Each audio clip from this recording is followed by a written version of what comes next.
Thanks for tuning in to Men for the Win, a podcast hosted by David Kufis and Dan Thompson, two avid fans who appreciate well-played baseball, especially when it's done by the Twins. Men for the Win is sponsored by the Grand Group with Edina Realty. Are you looking to purchase a new home in the Twin Cities area? Or perhaps you're trying to sell your current home? Whether you're upsizing or downsizing, the Grand Group with Edina Realty will meet all of your housing needs. Contact the Grand Group by emailing thegran, that's G-R-A-N, group, at edinarealty.com, or call them by phone at 612-817-8751. The Grand Group with Edina Realty, 7-time Minneapolis-St. Paul Magazine Super Agent Award winners. On this episode, Dan and Hoges recap the Twins' 4-game sweep of the Oakland Athletics. Thanks for listening. Enjoy. Thanks for tuning in to Men for the Win. I am Dan Thompson. With me today is Andrew Hogenson, filling in for David Kufis. It's his anniversary. It's Father's Day. What a great day for him. But Hoges, what a great day for the Twins. What a weekend of baseball. We got to see some exciting games. We got to see the City Connect jerseys in full flourish. Did you get anything? Any swag or anything like that? I did. I may or may not have gone through the actual Twins services in order to get my swag, but there may be a jersey coming from overseas for me right now. Is it?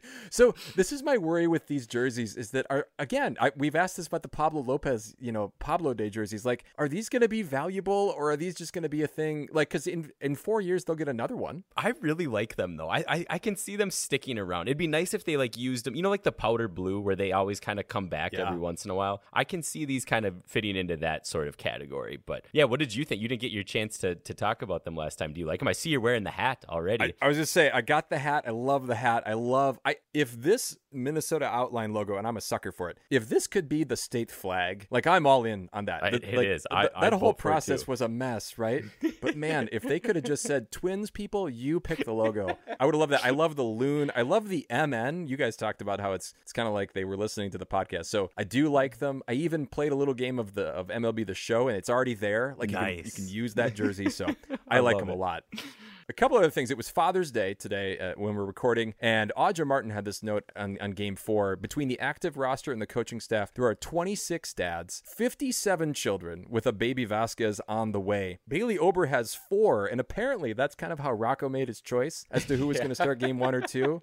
But so my question for you, Hoges, do you think Bailey Ober gets to sleep in a little bit on the days that he starts, or does his wife say, hey, dude, you got to get up. We got 4 kids. I mean, sometimes I only have 2 kids, but it doesn't even matter. Even if my wife is like, you get to sleep in today, they're still waking you up and pounding on the door and yelling and screaming. By that point in time, everyone's up anyway. So I guess it doesn't matter as much as when they're babies, when you don't actually have to go into the room, because now they're mobile, man, and they don't care. They know where you are and they will find you.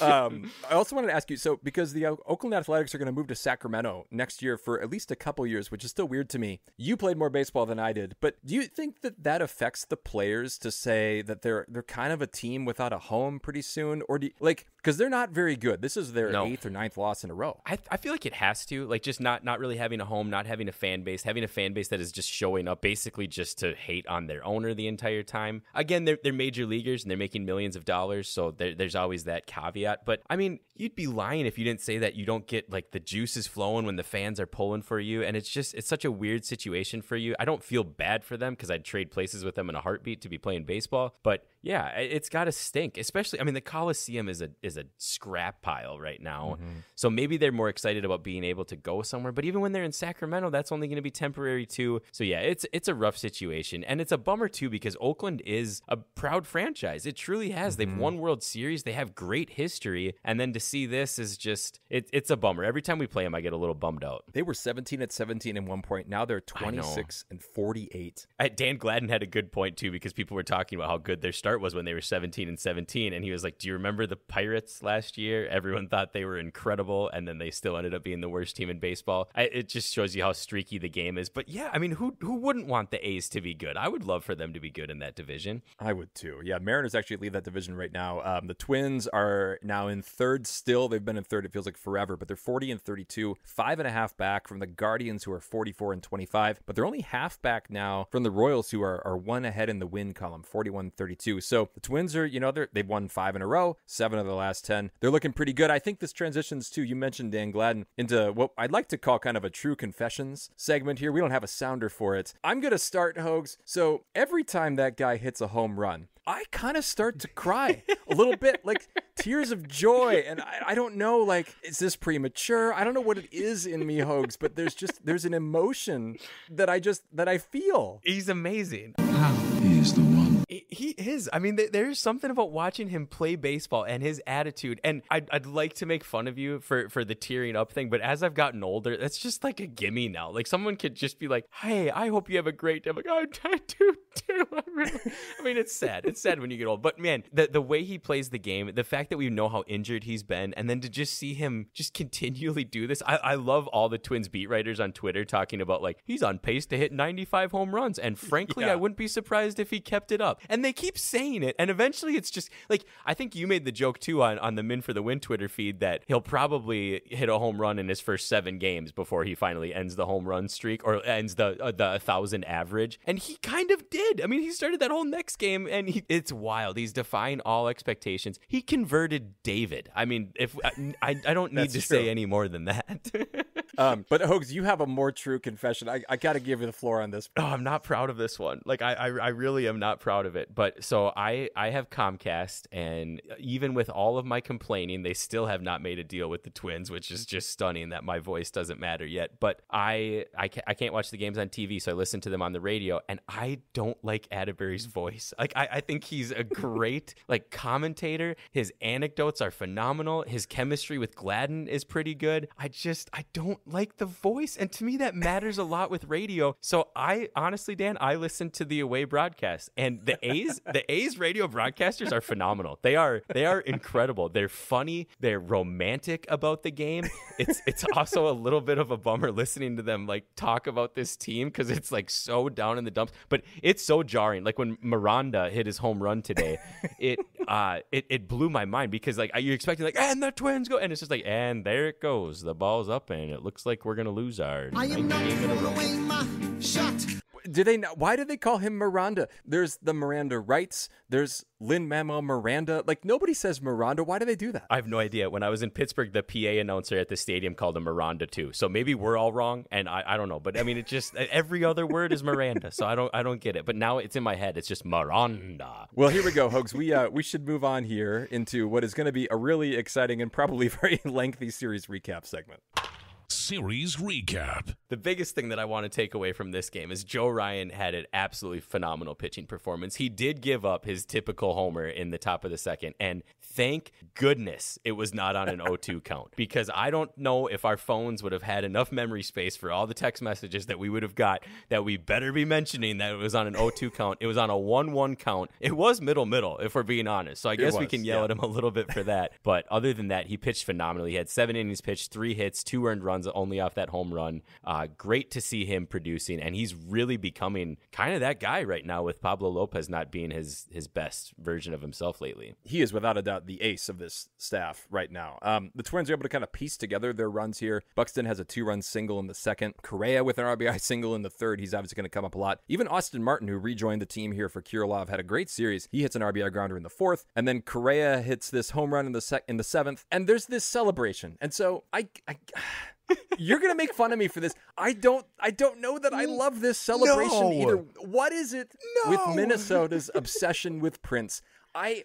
Maybe this is on me because I was never a Prince guy. I don't know that I could name 5 Prince songs. Like, I don't know that I should even say that. I'm amazed these hats are not listeners. Purple. We're losing listeners right now. But like, it's just, I know that the sausage was organic. I can say that.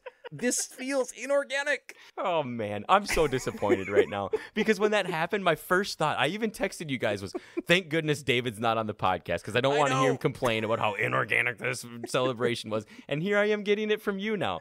You are. I'm not. I can't say like I'm a huge Prince fan. I definitely know more than 5 songs. But I mean, it's a little bit before our time, to be honest. Closer to your time than my time. But I'm not dead. Just give me. I'm 40. But anyway. But do you like? I mean, it's just because again, this was it Pablo who thought of this? Is this again Pablo's brainchild? Apparently, he's been planning it for a really long time, but the vest got delayed for a while, and so then they just got it, and he held off for a little bit to wait until, because it was Prince night, so I guess it worked out pretty well. But I liked the guitar. And they don't do the guitar was guitar cool. anymore. It only happened that one time. But that was the part that was spontaneous. Like, that's the part that Correa said, they just gave it to me. I didn't know what to do, so I just, like, pulled out my Guitar Hero days. Yeah. Like, that felt right. Yeah, here's my true confession on this one.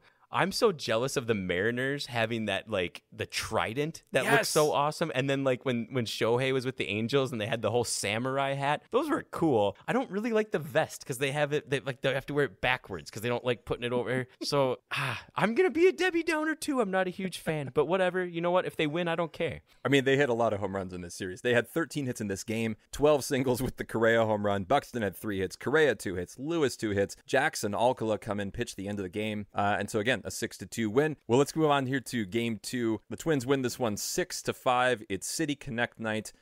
Just an exciting game overall, though not a great start. SWR walked the first 2 batters he faced, allowed another single, gets a couple outs, but then a grand slam by Shea Langoliers. You probably heard this on the radio. I'm sure it was a very exciting call. Gives the A's an early 4-0 lead. The thing about this team right now is even going down 4-0 in the first, were you discouraged? Like, it's fun right now when the offense is producing where you don't feel like the game is over. And they end up getting one right back in the second with Buxton hitting a triple to center, which was sweet to just see him leg that one out, because if you watch that replay, it had double written all over it. It did not have triple. And I think he just kind of took the fact that they ended up throwing to second first and just went with it, and ended up being, it could have been a stand-up triple. It was phenomenal. He looks so good. I'm going to read you SWR's line here because he wasn't great, but let me see if you can get the common thing. 4 innings, 4 hits, 4 earned runs, 4 walks, 4 strikeouts, probably 4 mound disengagements, 4 smoking breaks. I don't know, whatever he did. But yeah, how many more do we need to add on before it becomes that? Yes, he's the only pitcher. No, he's the 4th pitcher in history to only. We need another variable, Hoges. But yes, like you said, the Twins are able to mount a comeback with the Buxton run. And then also the Twins are able to get some clean innings from Cole Sands, which was key. And then finally, the bottom of the 6th, Castro and Correa single around a Larnach flyout. And then on the first pitch, it's Max Kepler doing his dance with a big home run. How much of this do you think is weather dependent with this team? Because it just seems like the bats have really come alive, and you hear like, it's cold in March and April and May in Minnesota, and now, I mean, they're all on fire right now. I think that's legit, especially because the A's hit plenty of home runs here too in the series, or at least had some big hits. In the top of the 7th, they actually retook the lead on Brent Rooker hit a triple as well, another former Twin that was over Buxton's head. He really gave it a try though. This was another play where it was like, this is Buxton of old, but like wearing a tie and a little bit more mature, like he just seems to know how to play in a little bit more control, I would say. It's a good way of saying it. Like it really is. Like he's toned it down a little bit. Honestly, I think the turning point for him a little bit was watching Royce Lewis steal on his rehab assignment, and he was like stunned that he did that, and then finally realized like, oh, that's what they've been trying to tell me too. Right. Like that's what it looks like. That's a really good point. Because ever since then he's been just on fire. In the bottom of the 8th, an error allows Correa to get on with 1 out. Kepler's hit by a pitch. Miranda walks. Mason Miller, the A's closer, who throws 100 miles an hour, like it's nobody's business. He walks Carlos Santana to tie the game. Buxton grounds out with an infield in, and he ends up there's a force out at home. And then Margot flew out to center. I thought maybe at this point this was the right moment for Royce Lewis. We could use a pinch. But it ends up not mattering because of the way that the end of this game went. So that was interesting to me too, and we'll get to this later, but I was wondering if it's kind of like a Buxton day off of what it used to be where Lewis just doesn't play. But then he played both games of the doubleheader today, so maybe it's not particularly like that, but I did think that was interesting that Rocco didn't go with Lewis there. This is the only part of the series where I really felt like the A's kind of showed their true colors as being a poor team. I thought the rest of the series was pretty well played baseball, but the 8th getting that run on a walk and just kind of booting the ball around a little bit was a little ugly, and they definitely couldn't throw strikes for a while. Yeah, top of the 9th, Duran comes in a non-save situation, walks a batter, but then gets a rare 9-3 double play on a hit-and-run flyout over to right field, and Kepler kind of just was able to lazily throw that ball into Santana. Bottom 9th, top of the 10th, neither team scores, and I thought Duran looked a lot stronger in the 10th than he did in the 9th, and then we're going to come back to the bottom of the 10th. It was literally a one-pitch inning, and we'll get over to that. My son wanted me to mention this. He said that the A's were the last team in the league, I think they said this on the broadcast too, to blow a 3-run lead. And my son's joke was, yeah, but don't you need to have some 3-run leads to blow them? And I thought, yeah, good on you, man. That is a very solid point. It was great listening to the A's radio announcers when that happened too. Again, it was that weird juxtaposition with a walk-off. And you're like, why aren't they? Oh yeah, I'm listening to the other broadcast. But I mean, they were very complimentary about the Twins. Like, I mean, granted, you kind of have to be when you're in that situation because every team is going to look like a juggernaut compared to yours. Yeah, and actually in this game, when Kepler hit his home run, he became the leader for the Twins and anyone at Target Field with most home runs at Target Field with 81. He passed Brian Dozier, actually. And in his postgame, I thought it was really cool just how thankful he was to the Twins organization for just saying, like, none of this is possible without the opportunity that they gave me. And he did the, like, typical baseball, like, I'll look at the numbers at the end of the year. I don't focus on them too much when I'm in the middle of the season, which makes sense. You don't want to spend too much time reading that. But it was cool that he did take a moment to acknowledge, like, how cool this was and to thank the organization for what they've done for him. I mean, he's been here a long time. Yeah, his first home run, I actually remember when it happened. It was a walk-off 3-run home run in a tie game, also in the 10th inning, actually, over Boston on June 12th, 2016. We were all, I know we like to tease ourselves here, but we were calling for him to be cut last year at this time. No, I'm simply saying that life finds a way. He did, and he's turned it around, and I don't think a single one of us would be complaining about still having him on the team. Plus, he plays a mean right field, too, so you got to keep that in mind as well. But would you have guessed that Brian Dozier was first on that list? Like, I don't know if that would have been it makes sense because, like Morneau didn't play as much at Target Field and Mauer stopped hitting home runs when he went to Target Field. But I don't know, that was surprising to me. I thought it would have been Salvador Perez or Jose Ramirez or, somebody who wasn't a Twin. I feel like they're probably pretty high Perez on that has got list. to be top 10. He does. That man, we gotta play it. I'm not dead. I tell you, that guy. Oh, man.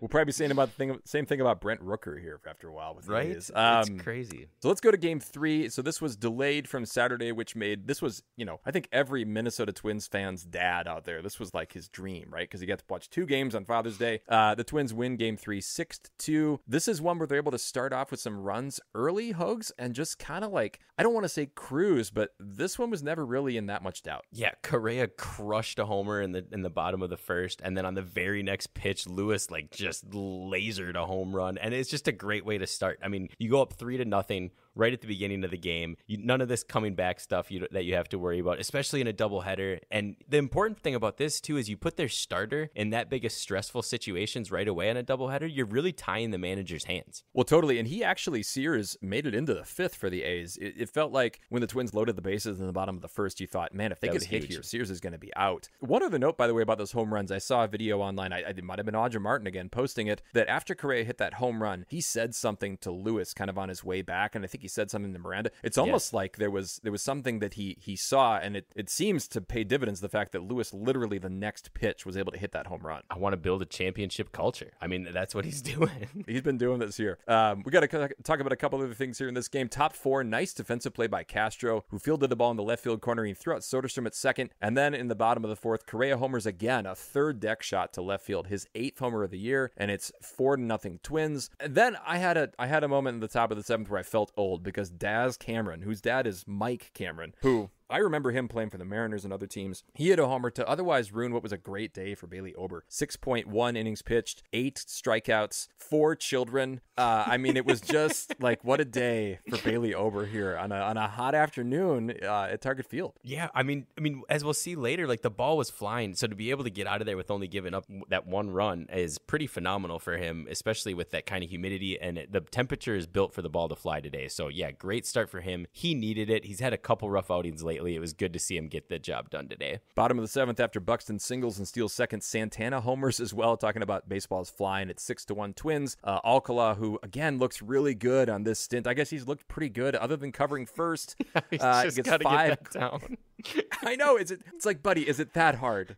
Like, and this actually brings us up. There were a couple moments in this series. I don't remember which pitchers it was. I thought that when the pitcher fielded the baseball, he was just going to run to first base. He got within, it was like in the Sandlot where Smalls runs from the outfield and just hands the ball back to the pitcher. That's what it felt like was happening here. I think maybe they're afraid of Rocco right now. Like they just they don't want to get in trouble with him. They see what he does. If pitchers aren't doing their job out there other than just throwing the ball, they're in trouble. Well, we'll probably get to this. Sands made a beautiful play. In fact, it was in nothing. It was in this game, and Santana walked.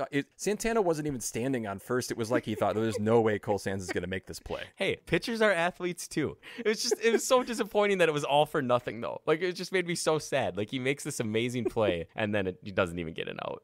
Well, actually, Duran has to come in with 2 on, 2 out in the ninth because Sands can't quite close this out. He does get the job done, gets his 11th save in as many opportunities. Let's go on here to game 4, which starts basically the same as the first game. Yeah, so in the first, Castro gets on with a double. Lewis almost hits a homer just right off the foul, right by the foul line, and then very next pitch, it's a no-doubter. I mean, and it's just, it gets so silly. Like I don't even know how we can keep talking about this by saying something different because you just almost expect it. Like when the foul ball, you're like more surprised if it would have been fair, but then he still hits a home run anyways, and you're like, well, yeah, cool.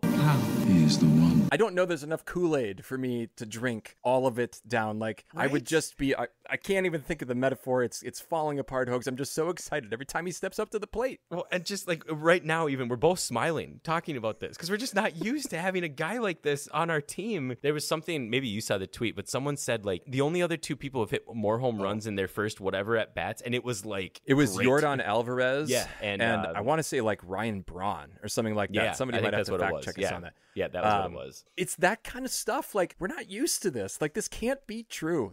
He can't be this good, right? You're right. And then we're just always so worried that he's getting hurt, but he's playing so well. Like, and he's playing well in the field. That attitude. I mean, I sound like a broken record, but I love it. It's amazing. It's so fun. A few other things about this one. So bottom of the first, the Twins are not able to add more runs, which added some excitement to this because they again loaded the bases, couldn't score. Top of the second, after a Soderstrom single, Martin made perhaps the defensive play of the season so far for the Twins. Yes, this was definitely one where I hate when they call it like a robbery and you're like, that was a double. He robbed a double. This was a home run. Like his whole bicep was above the padding of the outfield wall. I mean, that one was gone. And what a grab. And I saw the replay of it because I can't watch it live. And Morneau saying like every outfielder dreams of a ball being right there. I mean, because it does have to be in that perfect position where you can still jump up and get it. But to his credit, he did. And I mean, we'll talk about him later, but this was a pretty impressive showing for him and a pretty impressive series overall. Manuel Margot doesn't make that play. I think I feel very confident that that's an Austin Martin play there.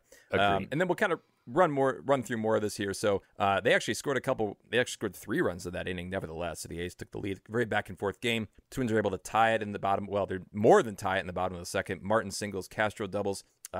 Who Castro thought it was a pop out to right, it seemed like. Seth Brown played that as if he was, I don't know, like waltzing through a ballroom at his like friend's wedding. Like, I don't know what he was doing here. Ogres are like onions. He was nowhere near that baseball. Again, Max looked really good on that play.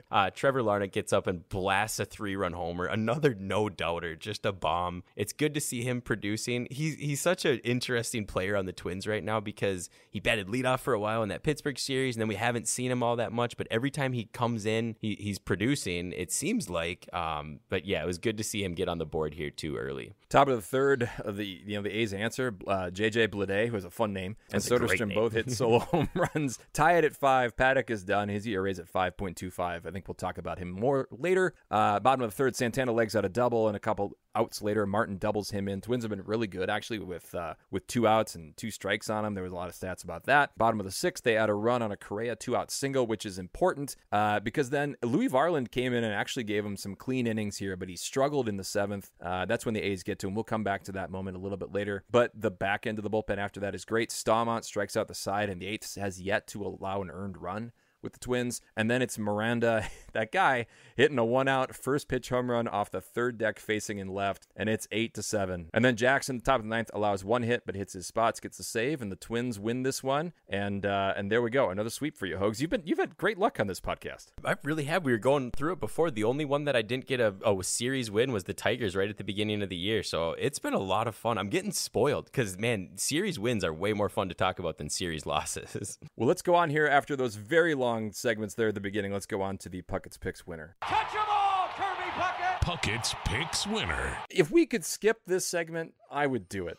Hoges, but we can't because once again, David gets a win, and it's a resounding win. Carlos Correa with 25 points. It's a season high in any series. For anybody on any Twins. I know it was a 4-game series, but even then, he gets the win, robbing the listeners of what seemed to be a sure win with Lewis with 16. I had Buxton with 10. You picked Castro with 3. I don't know. What are we to do with this now? I mean, it kind of seems like it's a 2-person race. We talked about it being a 3-person race for a while. It's a 2-person race right now. Both of those guys are just out of this world. Correa is arguably the hottest bat in baseball right now. It's hard to argue with that. I got to give David props. He stuck with him way too long last year, and he's sticking with him again this year. So well done for David. He has picked Correa 8 times this year, and he's won 6 times with him, which I legitimately think is more than he won with Correa all of last season. So I think that might be more than he won last season. I don't know if you have to add in the with Correa part. I would check the spreadsheet, but I can't find hidden sheets on here, and he's not here to help. So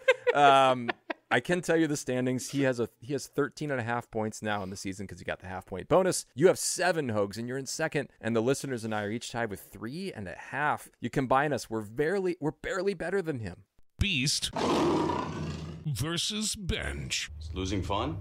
Is losing fun? It's got to be Correa. He went 9 for 18 in this series with 7 RBIs, 2 homers. He's 19 for his last 34. He's got an 878 OPS. He's got phenomenal defense. He basically gets an assist on Lewis's home run today because I don't know what he told him, but I mean, it's phenomenal. The same thing that we're running out of superlatives with Royce Lewis is for Carlos Correa as well. Which he is the $200 million man, right? I mean, it is really great to see a contract like that paying dividends as much as it has. I went with Royce Lewis. He was 5 for 11. He hit 2 home runs. Every at-bat's exciting. We've talked about him.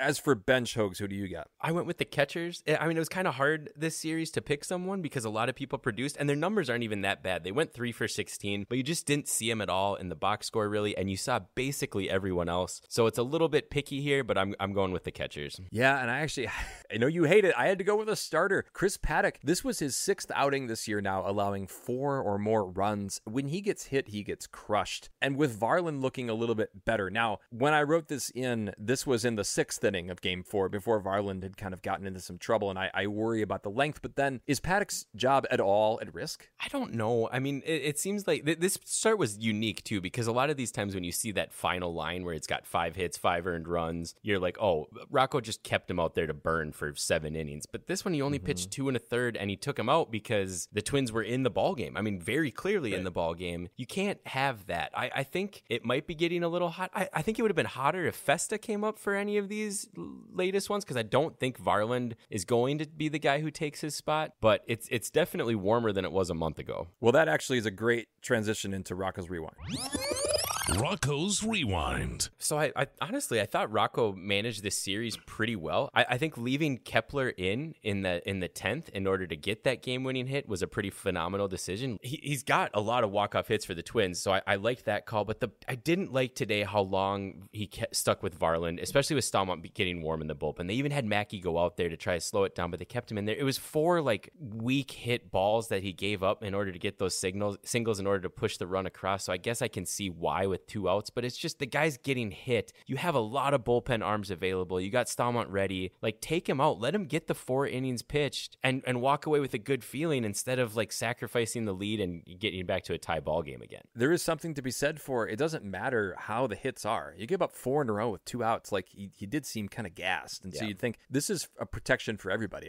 Luckily, they ended up winning the game and it didn't matter. I'm actually going to go earlier. I'm going to go with Game 2. You alluded to this. Bringing in Martin as the pinch runner, who I think it was for Larnach. I mean, so smart. And it's one of those things where it's yeah, that's the obvious thing to do. But sometimes that's all you got to do is the obvious thing. I was really impressed with how Rocco managed the ends of these baseball games. I do think that he's getting better. I agree. I think he's becoming less cute. And to your point, I don't know if Larnach scores on there. That wasn't a guaranteed score on there. Martin was safe by quite a bit, but Martin's pretty speedy. So that paid off instantly. Well, we're going to talk more about that in our next segment. But Hoges, first, surely you know that when something is the OG, it's special. It's the original. It's where it all started. And that's what OG Zaza Pizza is. It's pizza as it was meant to be.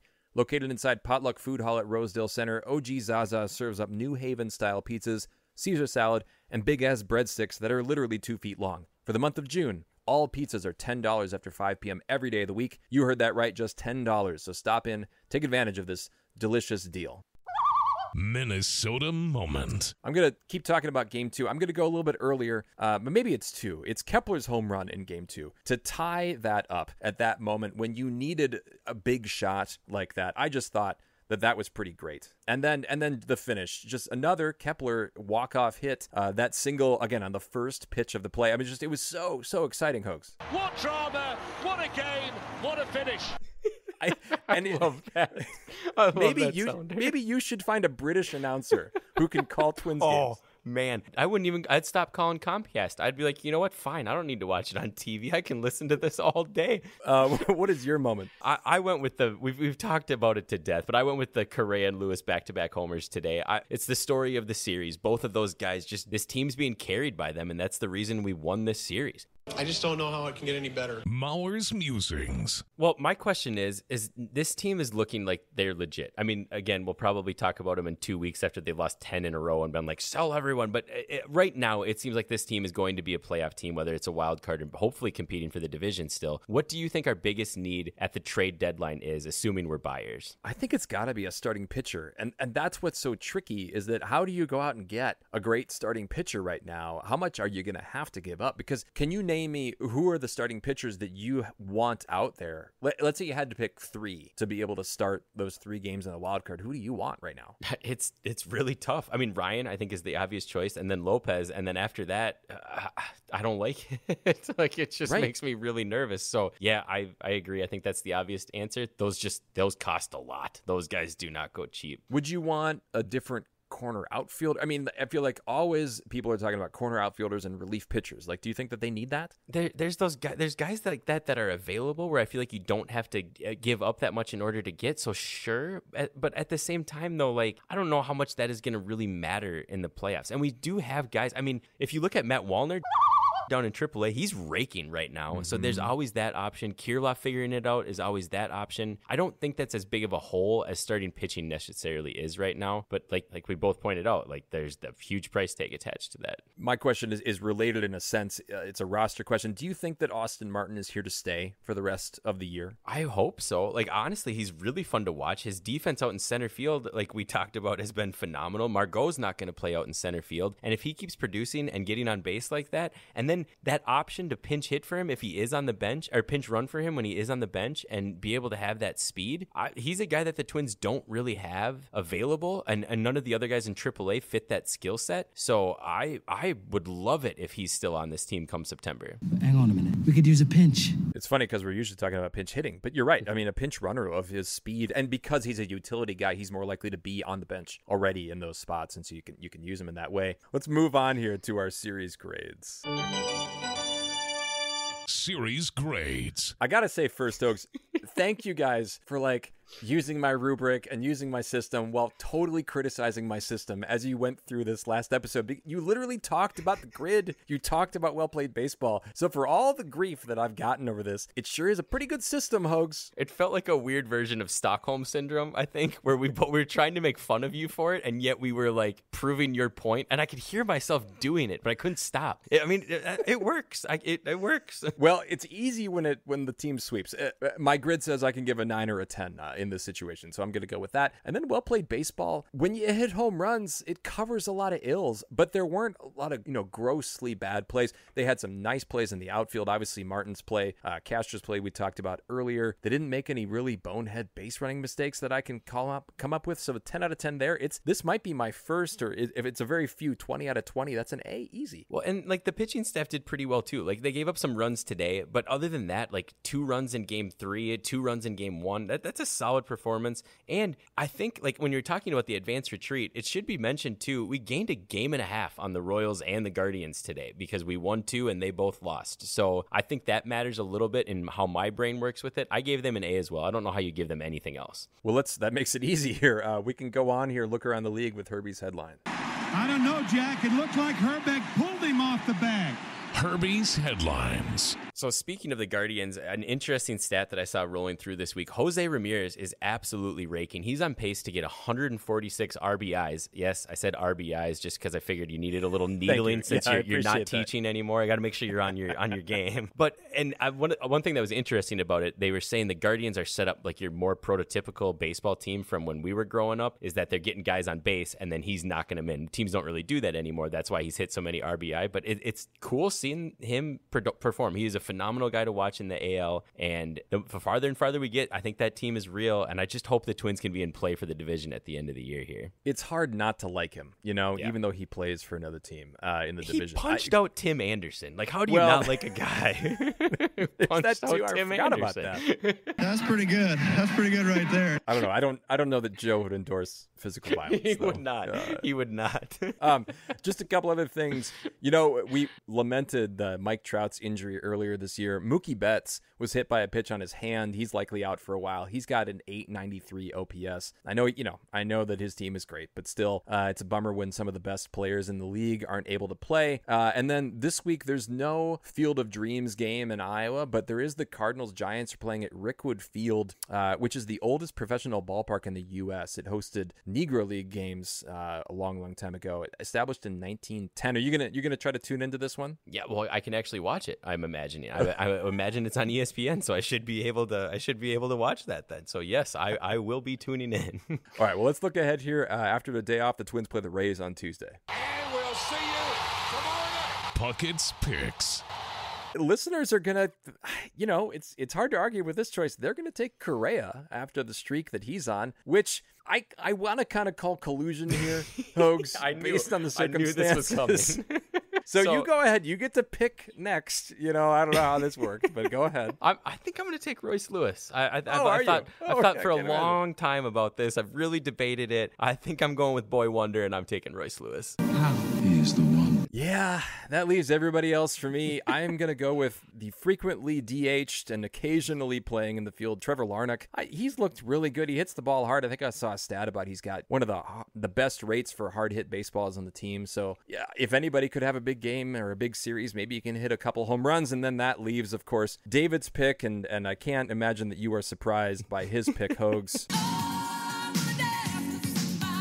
He's going with Max Kepler and his German heritage, which I thought was funny. I listened back to Dick Bramer's call of Kepler's first home run, which was back in 2016, and Dick Bramer used a German phrase. I forget which one exactly it was, but so yes, I guess we move on there. Hoges, we're not going to have you for a little while, but listeners who like you, and we know that they're out there because we get a lot of fan mail for you, Hoges, are going to get plenty of you in the next month and a half. So thank you for being on. How about you go ahead and send us out? Yep, I can. Well, folks, if you like what you hear, please tell a friend. You can follow us on X at Min for the Win and find our Min for the Win Facebook and Instagram pages. Make sure you subscribe to the podcast on your favorite podcast platforms so that you're notified when new episodes are available. And if you could, leave us a rating or a like, we'd greatly appreciate it. If you'd like to support the show further, you can find us on Patreon. Link in the description. Thanks for listening, and as always, go Twins. That'll wrap up another episode of Min for the Win, a podcast hosted by David Kuvas and Dan Thompson, two avid fans who appreciate well-played baseball, especially when it's done by the Twins. Thanks so much for listening, and as always, go Twins.